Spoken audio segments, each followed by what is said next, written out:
Uplift elephant umbrella. Ife na wagina 99. Ife na te gina wa azu. Mpagida mmagi ama ngwa gị ya. Gee ntị. Ọ bụrụ na ịlụọ nwaanyị, ịlụ ya, ịdị romantic. Mgbe gị na ya na-alụ, ị na-treat with care, na-take out.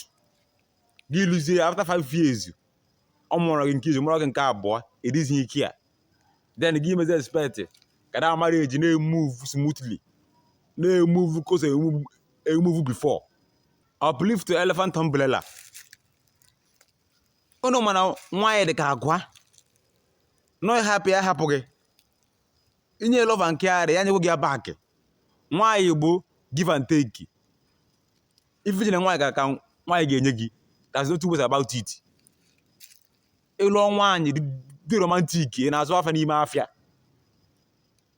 Nwunye gị ị na-abata afịa egotere ihe something. Azụka bụrụ groundnut is very very important. Gị mere that ọ bụrụ responsibility to you. But nyawa ị na-egotere ya bụ ọ bụ love to nyawa bụ nke nwaanyị. Ngoro onwe gị ọ bụrụ responsibility. Na mgbe ọmụrụ ị gara afịa na-abata na house, you must buy your wife something.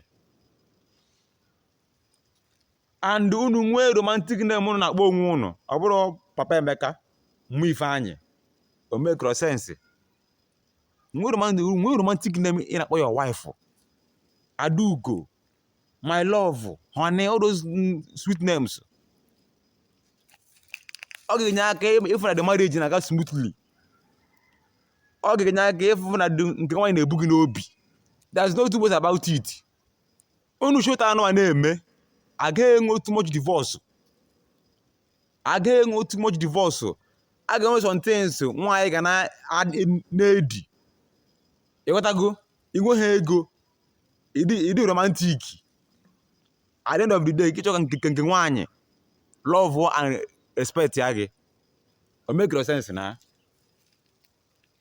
O make sense. Nwanne nke ọ bụla ị na-eme, your wife should be the priority. Your wife should be the first. Because at the end of the day, ndụ gị dị ya n'aka. For example na, nwaanyị ga-asị gị na, honey, ị gaa afịa, gote ọgwụ oke, na oke dị n'ụlọ anụnwa. Gị were obi ọcha gawa afịa, gote ọgwụ oke aha. Ịbata were tiri gị na nne gị nwụnyụ anya. Due to enweghị love and respect na marriage ahụ. So share this video ka ọ bụ n'aka. Share this video ka o ruo all the man ntị. Share this video. Daalụnụ.